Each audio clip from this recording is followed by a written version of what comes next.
Welcome to training number 7 in our Women's Leadership Series, Building Your Personal Brand as a Leader. By now, you've done deep work on your emotional intelligence, your executive presence, and confidence. This training is where it all starts to come together, because how you show up and how you're perceived can open doors or keep them shut. We often think of personal brand as something that's reserved for influencers or maybe entrepreneurs. But in leadership, your personal brand is your professional reputation. It's how people describe you when you're not in the room. And it's what makes you memorable, trustworthy, and a go-to. And in a world where women are still underrepresented in senior leadership roles, a clear, authentic, personal brand isn't optional, it's essential. Let's go through our learning objectives. In this training, you're going to learn how to first define your leadership identity and articulate what sets you apart. Second, you'll position yourself intentionally for career growth and influence, and then build a personal brand that reflects your values and makes your work visible. We're going to use networking, visibility, and presence to amplify your impact. And finally, we'll learn from leaders who have crafted powerful, authentic personal brands and how exactly they did that.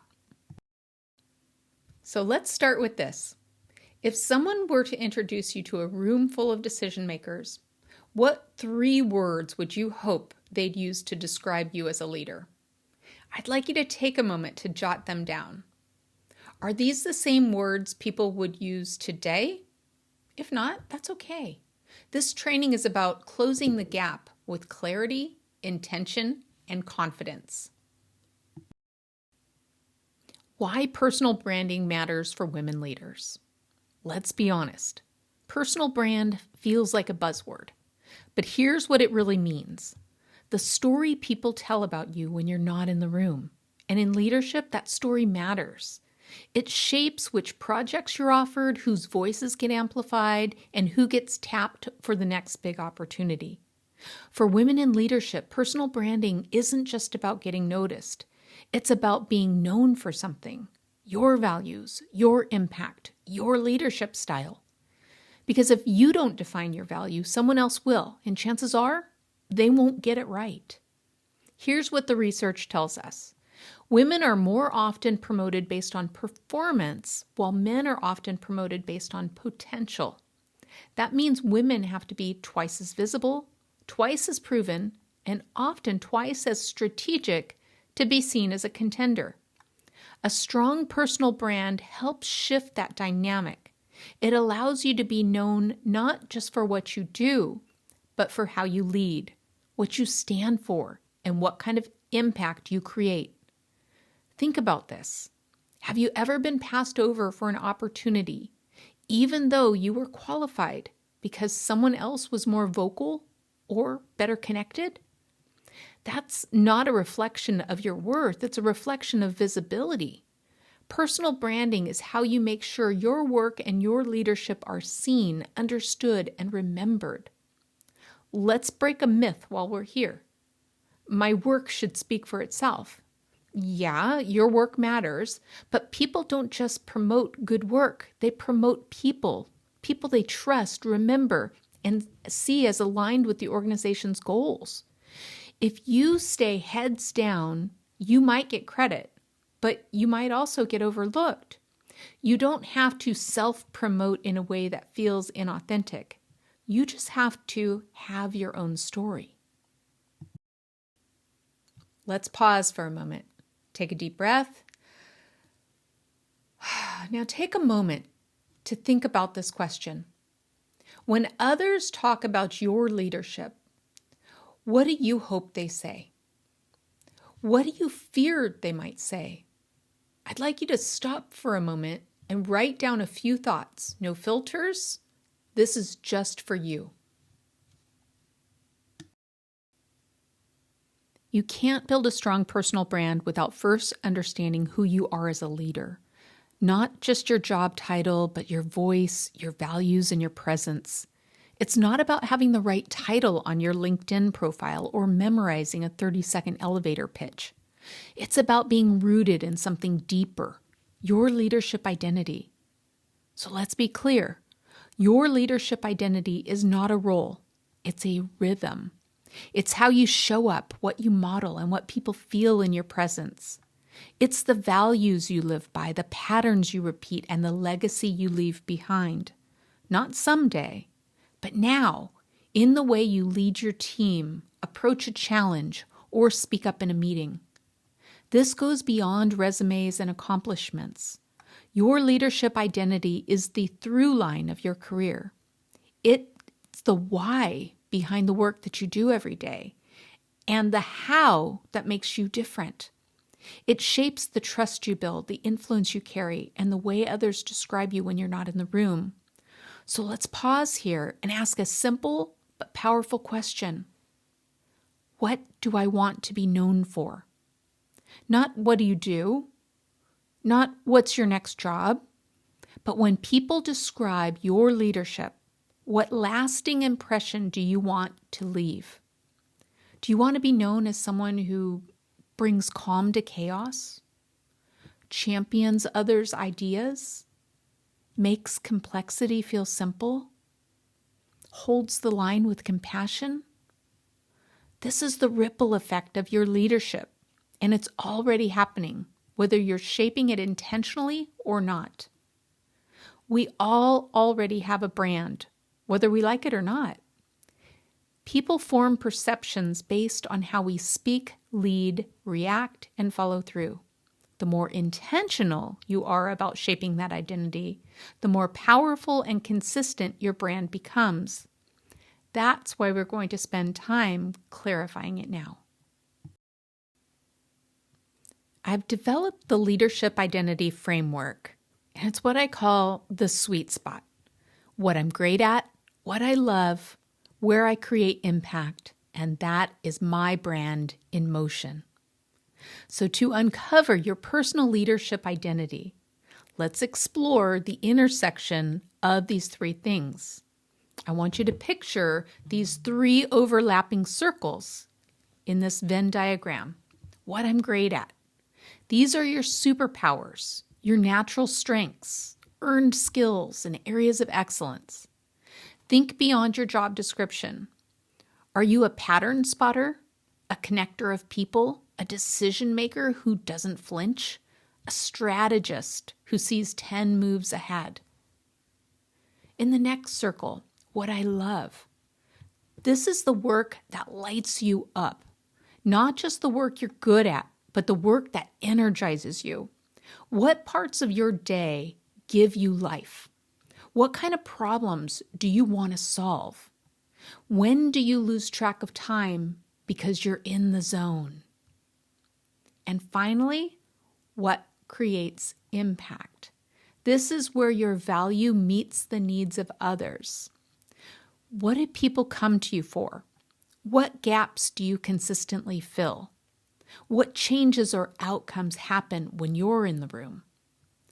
The sweet spot is where all of these three things overlap. That's your leadership identity in motion. That's the foundation of your personal brand.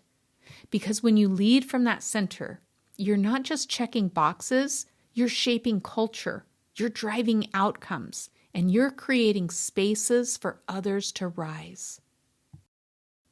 So let me give you some context here and provide you with an example. So this is taking this from a role to the identity. So let's say you're a director of operations and you're great at logistics and systems. That's your skill. But what you love is mentoring and coaching your team. You find energy in helping others solve problems and grow. People around you notice that when things go sideways, you're the one who stays calm and helps everyone get back on track. You've got a reputation for being the one who grounds the room and gets it done. Now imagine you captured that in a brand statement. I'm a stabilizing force in high-pressure environments. I lead with clarity, empathy, and calm execution, especially when things get messy. That's not just a role, it's an identity, and it's one that people will remember. Now let's start the process of defining your leadership identity. I have some prompts here, and I'm going to ask you to just take a few quiet moments to jot down your answers to these questions. You can pause the video, take your notes, and then come back to me. So the first prompt is, what am I consistently great at, even if I take it for granted? Second question, what part of my work do I genuinely enjoy? And then thirdly, what impact do I have on others that they would miss if I were gone? Now, the next piece of this is a variation of an exercise that I have in my book, Allowing Inspired Transformation, 6 Steps to Defining Your Purpose for an Epic Effect. You're going to take those 3 questions that you just asked yourself and jotted down some answers, and you're going to ask yourself this. What's the through line in all of those answers? What's common? What connects them? What do they say about how you lead? So if you're feeling stuck here, I've got this fill in the blank exercise. I'm a leader blank, so that blank.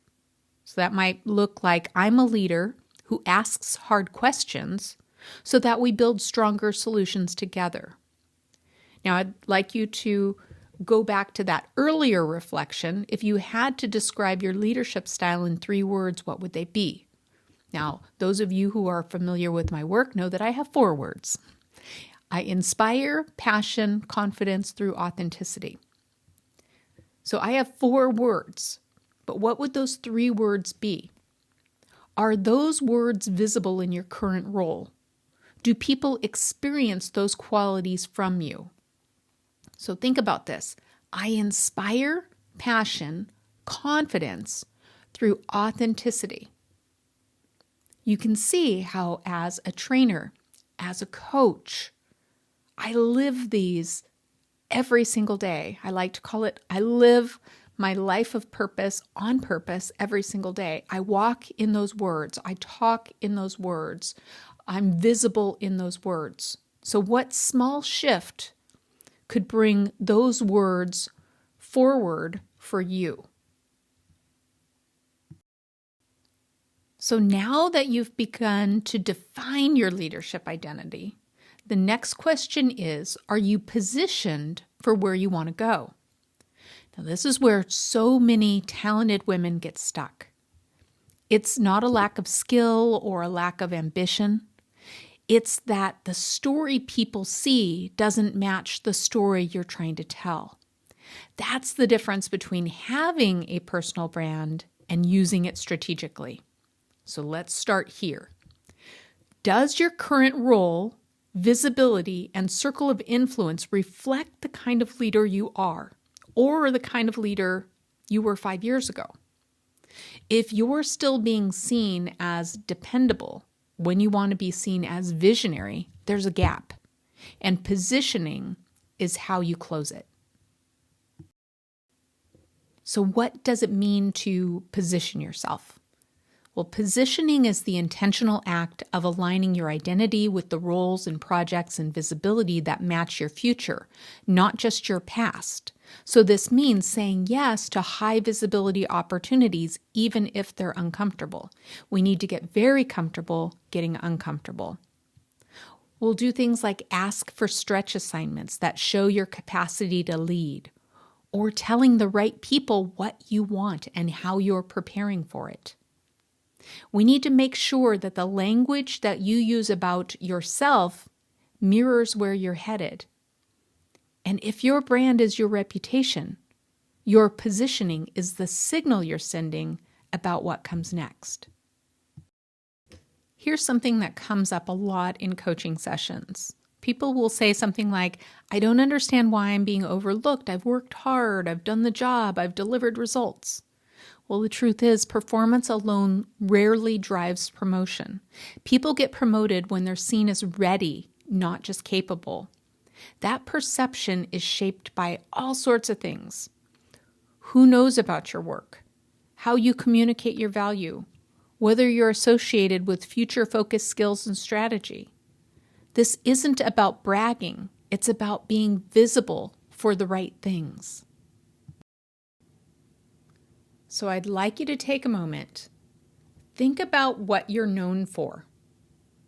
Take a moment to write down your answer to this. I'm known for blank, but I want to be known for fill in the blank. Is there a disconnect? Maybe you're known for being a reliable implementer, but you want to be seen as a strategic thinker. Maybe you're seen as the team glue, but you want to step into thought leader and decision maker. That shift doesn't happen by accident. It happens by design.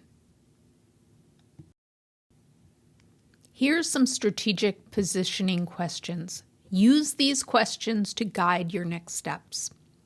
First, am I raising my hand for opportunities that align with my future brand? 2, do people in leadership know what I want, or are they making assumptions? 3, have I outgrown how others see me? And finally, what do I want to be asked to do more of? What do I want to be asked to do less of? Sometimes women hesitate to position themselves boldly because they've been told they're too direct, too ambitious, too intense. You are not too much. You are not asking for too much. You're asking to be seen clearly, and clarity is the beginning of every real promotion. Now I'd like you to write down one way your current role underrepresents your leadership identity. Now write down one action you could take in the next 30 days to close that gap. Maybe speak up in a leadership meeting, or share a win on LinkedIn, or request a development conversation, pitch an idea. Small moves, big shifts. Take a moment here, pause the video, and write down the answers to these questions. Now, visibility is everything, so let's talk about visibility. You can have the clearest leadership identity and the best positioning strategy, but if no one knows about it, it won't open doors. Visibility is not vanity. It's how your brand becomes real to the people who matter. And here's the truth. The higher you rise, the more your success depends on who knows what you're capable of, not just that you're capable. So visibility can feel uncomfortable, especially for women. So let's name it. For many women, this part can feel the hardest. We've been socialized to believe that being seen is somehow boastful or performative or self-serving. How many of us were taught to put your head down and work hard? Let your work speak for itself. Don't make it about you. And yet, we see time and time again that the people who get promoted, tapped for stretch roles, and pulled into leadership conversations aren't always the one doing the most. They're the ones others remember. Visibility isn't about being loud, it's about being clear and consistent. It's showing up in the right rooms, sharing your voice, and being top of mind when decisions are being made. I believe it's important for us to break down visibility into 2 categories, internal and external. So with the first, internal visibility, this is how you show up within your organization. Do you regularly share project wins and team successes with leadership? Are you speaking up in meetings, not just to report, but to contribute ideas? Have you had a recent conversation with your manager about your future goals? Being known within your company helps shape internal sponsorship, and sponsors are the people who mention your name in the rooms that you're not in. Then there's external visibility. This is how you show up in your industry or community. Are you visible on LinkedIn? Do you share insights or articles or reflections on leadership? Have you spoken on a panel, a webinar, a podcast, even once? Are you part of any professional networks, associations, or communities where your name is associated with your expertise? External visibility shapes how others see your brand outside of your current job. It's your portable reputation. Let's talk about networking as a brand strategy, not as a checklist, because networking isn't about collecting business cards or working a room. True networking is strategic relationship building. It's being intentional about surrounding yourself with people who expand your thinking or advocate for your growth. Maybe see and reflect back your potential. And it's not just about networking up. Some of the greatest advocates will be your peers or direct reports and former colleagues who will remember how you made them feel, led, and collaborated. Your brand doesn't grow in isolation. It grows in community. It's time to grab your pen. We're going to do a relationship audit, and you're going to jot down 3 people inside your organization who should know about your goals but might not. Then you're going to list out 3 people outside of your organization who could be strategic connections for the next chapter of your career. I'd like you to ask yourself, when was the last time you connected with them? And you can jot down that note next to each of their name. You can also write down what value you could share with them, or how might you ask them for support. Networking is not one-sided. It's an exchange of value. You don't need to show up with a polished pitch. Just show up with clarity and curiosity. Here's one small shift that you can practice, and that is visible generosity, because one way to increase our visibility without feeling like we're self-promoting is to spotlight others. I often ask my students, what is one way you can acknowledge someone at work in the simplest way? You have the answer? Most people will say, tell them thank you or I appreciate you, right? So give public credit to a team member. Maybe we share an article or tag someone that we admire. We mention a leader who mentored you in a LinkedIn post. We give them credit. How about offering your expertise in a comment thread? When you build your brand through generosity, you stay authentic and visible. All right, it's time for our reflection question. So what part of your leadership is underexposed? What's one way you can increase visibility this month, inside or outside of your organization? And what limiting belief might you need to let go of to make that move? Think about those questions and jot down some answers. I have to say that one of the most humbling pieces of putting together these women's leadership trainings is conducting interviews with amazing male and female leaders.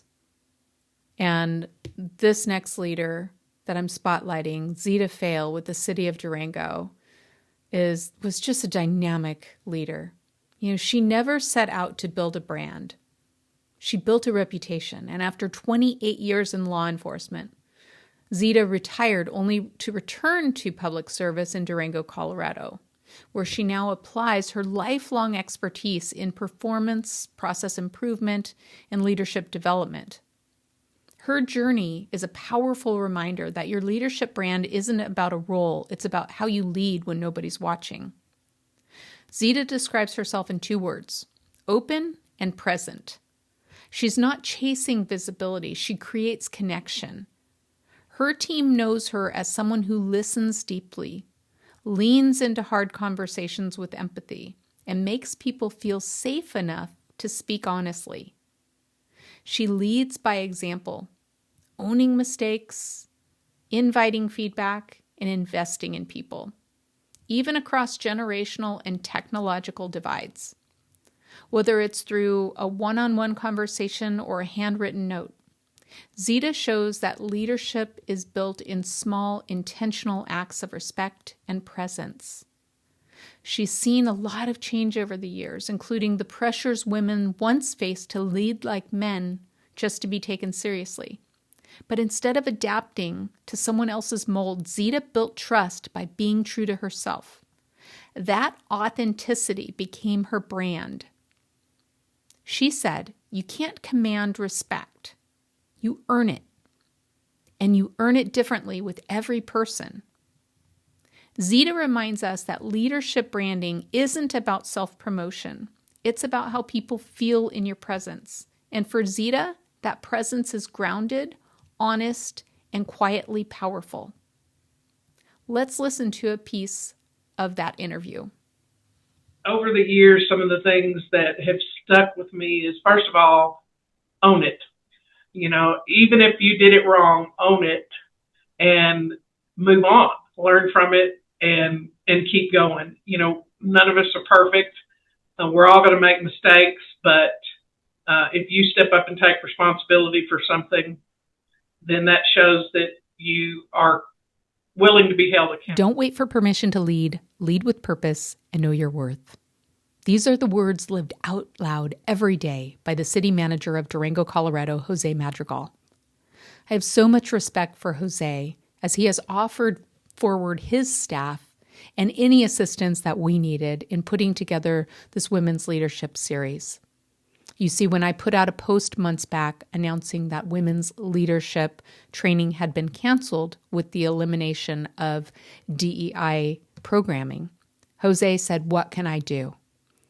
And so we talked, and his staff was very interested in participating in these videos. And that is why you see many people from the city of Durango as a part of this training series.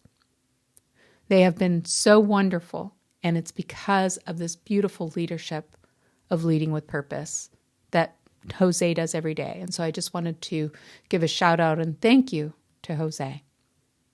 Jose knows leadership isn't just about decisions that you make. It's about the character that you bring into every room. And as the city manager of Durango, Colorado, with decades of public service experience, Jose is known for his consistency and his calm presence and his unwavering commitment to doing what's right, even when no one is watching. His personal brand is built not on flash or self-promotion, but on trust, transparency, and grounded service. Jose shared with me that for him, leadership always starts with values. Early in his career, he decided to lead in a way that wouldn't change depending on who was in the room. That decision became the foundation of his personal brand: integrity over image, impact over ego. He reflected with me that when you treat people with respect, when you're honest with them, even when it's hard, they remember that. That's what they talk about long after the project is done. Jose also emphasized the importance of visibility, not in terms of personal spotlight, but in how he shows up for others, whether it's mentoring, whether it's creating safe spaces and providing that space for diverse perspectives to come alive, or simply being available and present. He's intentional about building trust across every level of the organization. One of the most powerful takeaways from Jose's leadership journey, he says, your brand isn't what you post. It's what people feel when they work with you. And his advice for women in leadership, don't wait for permission to lead. Lead with purpose. Know your worth. And build relationships rooted in authenticity. Jose is the kind of ally who doesn't just advocate, he makes space. He lifts voices and he models what it means to lead with both strength and humility. Let's look at a video clip. Yeah, I think with my brand, for better or for worse, getting a little bit different now as I get older, but back then, I wasn't concerned about what would happen if I failed. That didn't really bother me at that time. I was married, had a son that was on the way. He was the one who graduated. He was born in 2007. But I guess there's a thing when you're young, you don't really look at all the things that could go wrong or anything that doesn't really enter my mind. as I've gotten older. Sometimes it does more, but I do think there's that part in my brand that I don't really work on that doesn't motivate me. Personal branding might sound like a Western concept, but the truth is every culture has its own version of how leaders show up. And that's where things get interesting, because what builds credibility in one environment might feel out of place in another. Understanding how leadership, visibility, and identity are shaped globally isn't just important for international careers. It's the key for working across diverse teams and industries and expectations. So let's take a look at 3 different cultural lenses. Let's start with the United States, where branding is be seen, be bold, be distinct. In the US, leadership branding is often about differentiation. Leaders are expected to own the room, speak up confidently, and advocate for themselves. Visibility is often rewarded. Leaders are encouraged to have a signature style or a recognizable voice. Branding is tied to personal impact and thought leadership, and these are often shared on platforms like LinkedIn or at conferences and podcasts. But this can be a double-edged sword for women. Women are told to speak up more, only to be labeled as too aggressive when they do. The key challenge is balancing boldness with authenticity and refusing to shrink to fit someone else's comfort zone.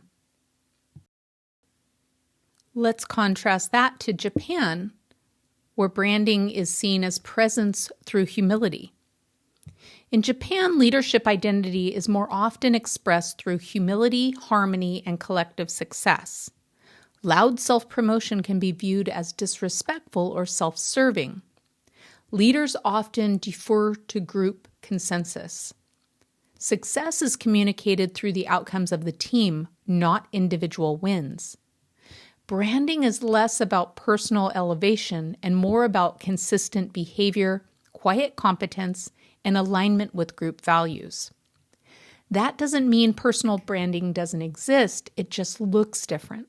It's about how others describe you based on reliability, respect, and character over time. And finally, Latin America, where branding is about relationships first and image second. In many Latin American countries, leadership identity is built through relationships and presence. Who you're connected to, how you treat others, and how you show up socially all influence your brand. Emotional intelligence and personal warmth are often central to leadership perception. Your ability to build confiance or trust through consistent personal interaction is critical. Because titles may open doors, but character sustains influence. So here in Latin America, your brand is built just as much at the coffee table as it is in the boardroom. So then we can take from all 3 of these examples, these worldviews, and realize that there is no one-size-fits-all approach to personal branding. What matters is being intentional within your culture, your industry, and your environment, and showing up in ways that are both authentic and effective. Now, if you lead or work on multicultural teams, I'd like you to ask yourself, are your assumptions about strong leadership based on your own cultural lens? We have to consider that. Are you giving space for others' leadership identities to emerge in ways that look different than your own? How can you honor both your values and the context that you're working in? We've gone over quite a bit, so let's look at the key takeaways so far. You already have a brand. The question is whether you're shaping it with intention or leaving it to chance. Your leadership identity is the foundation, not your title, but how you lead, what you value, and how others experience you. Visibility isn't self-promotion. It's strategic clarity. People need to know what you bring, not just see what you do. Positioning aligns your present with your future. Show up today as the leader you're becoming, not just the role you've held, because your brand grows in community. Relationships amplify reputation. Networking isn't about access, it's about alignment. Let's pull this all together, because you've done the work to explore not just what you do, but how you lead, how you're seen, and what you want to be known for. Now, throughout this training, we've uncovered that personal branding isn't about having the perfect tagline or being someone you're not. It's about owning your identity with clarity, showing up with intention, and aligning your presence with the leader you already are. You've asked yourself, what is the lasting impression that I want to leave? Where am I currently positioned? And is it in alignment with my future goals? How do I make my leadership visible without compromising my authenticity? Who needs to know what I bring to the table? Remember, your leadership brand isn't created overnight. It's shaped by small, repeated moments. It's built in how you speak up, how you mentor, how you contribute, and how you lead when no one is watching. I want to make sure that you know exactly what your next steps are here. So I'm going to have you refine your 3 words. That's your first step. The ones that define your leadership style. These aren't just descriptors. They're the compass for how you show up, make decisions, and build trust. Remember, mine are I inspire passion, confidence through authenticity. Think along those lines. What do you value? What will you not tolerate? That will help guide you to your words. Second, write that brand statement. So when I say, I inspire passion, confidence, and authenticity so that I can help people get out of their own way. I can help people reach heights that they've simply dreamed. Craft one sentence that defines who you are as a leader. Here's an example. I'm a strategic and compassionate leader who creates clarity in complex spaces. Choose one visibility move. Share your leadership story with someone. Share it on LinkedIn. Reach out to someone you've lost touch with. Advocate for yourself in an upcoming meeting. It doesn't need to be loud. It just needs to be intentional. What's the one visibility move that you can make this week? So here's our final reflection. Take a moment to write down your response to this question. What do I want my leadership legacy to be? Not just in 10 years, but now. In how people feel after working with you, being led by you, learning from you. Your brand begins here. Congratulations, you have just completed Training 7, Building Your Personal Brand as a Leader. And I hope you're walking away not only with clarity, but with confidence. Your leadership brand already exists. Now you get to shape it. I hope you've enjoyed this training. I've created a free downloadable sheet for you. And with this sheet, you can refine your 3 words, write your leadership brand statement, and plan your next visibility move. You'll find the link down below in the comments. Also, you can use this QR code to join the Women's Leadership Support Network on LinkedIn. This is where the real conversations continue. It's a space to ask questions, share insights, and support other leaders as we rise together. And finally, if you have not subscribed to the YouTube channel, please do so and invite your friends to do so. The more subscribers we have, the easier it is for others to find these courses. So together, we're rewriting what leadership looks like, and you're a part of that movement. Thanks for being here, and we'll see you in the next training.